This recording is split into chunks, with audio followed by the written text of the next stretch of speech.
For my project, I got the moon landing, and I knew about it beforehand, but I wondered how much other people knew, just to know exactly what I was working with. So I asked my friends what they knew. What do you know about the moon landing? Absolutely nothing. They took off and got there. Like, I don't even know what to say, guys. And they got back. They put an American flag on the moon? But didn't they leave one guy there, I'm pretty sure? No, that was in a movie. It was in the 60s, wasn't it? Something that happened in, like, the 1960s. Oh, Buzz Aldrin landed on the moon.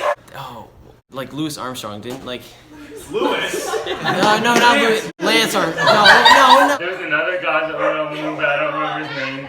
Lance Armstrong, is that it? Neil Armstrong? That's close enough. Armstrong? Neil Armstrong. No, he walked on the... Neil Armstrong went up to space. You can't put this in a video and show this to the class. Well, sorry. I did. Turns out the moon landing is a mystery to most. Well, pretty much all of them. But it was fine. I now knew where everyone stood and where I needed to begin. So I began my research, and this is what I found. The moon landing was considered the end of the space race, a series of competitive technological displays between the US and the Soviet Union during the Cold War. The Soviets had led the race when in 1957 they launched the satellite Sputnik 1, then Sputnik 2 just a month later. Sputnik 2 actually carried a dog, the first living animal in space.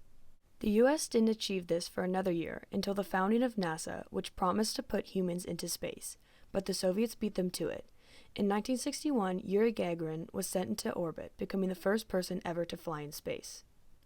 A month after this feat, JFK stands in front of Congress and declares that the U.S. will send a man to the moon by the end of the decade, then reaffirms it during his famous "We choose to go to the moon" speech.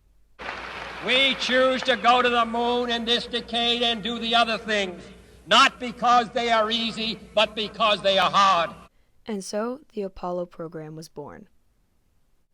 Designed to make JFK's claim a reality, the Apollo program landed 6 of its 12 missions on the moon.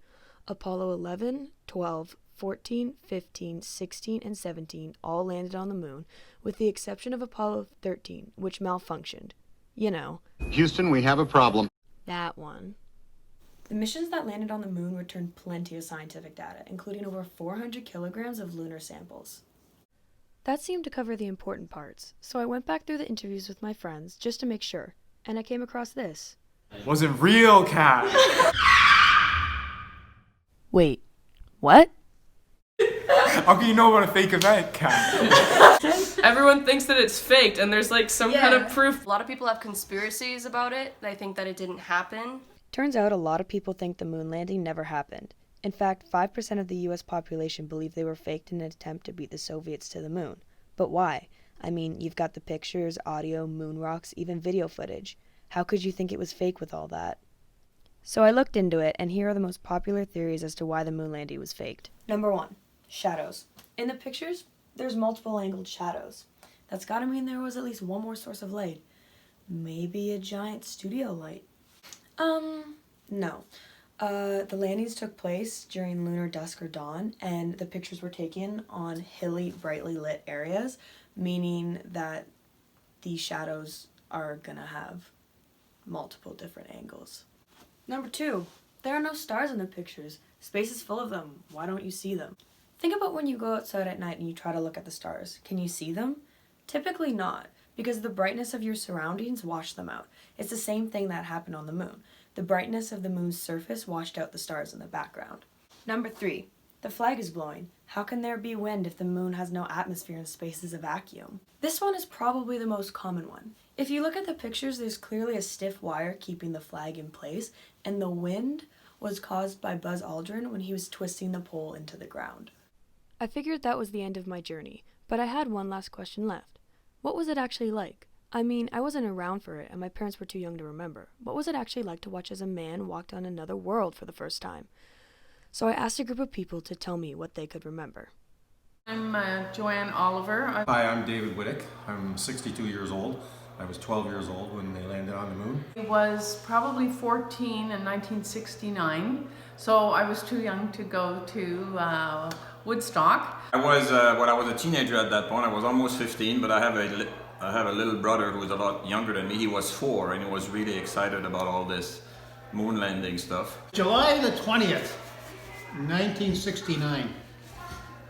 I just turned junior.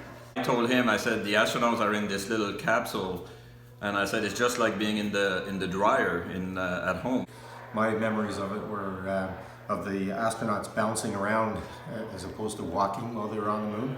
And we got home, I guess, about 5:30 or something. He was tiny, so I put him in the dryer without thinking. And people were very excited about it. The whole family was sitting in the living room on a little portable TV. Would have been watching it on TV. And I closed the door and the dryer started because in those days there was no sort of safety button. We watched it land, and then it took forever.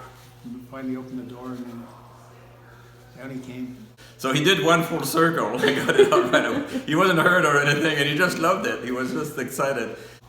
And it was dark, I think, or just about dark, by the time that they came out. We couldn't believe what we were seeing. There was no atmosphere, and when they put the flag up, there had to be a frame on the flag so we could see the flag. Pretty amazing, and the whole time we're sitting there thinking, are they really up there? Is that really happening? And it was incredible. It was really an exciting time. Everybody wanted to know about what the astronauts were all about back then. With that, I felt satisfied with the information I had. The first moon landing on July 20th, 1969 marked a pivotal point in history. It showed that humanity was capable of greater things, because for a brief moment there were no borders, no conflicts, no hostilities.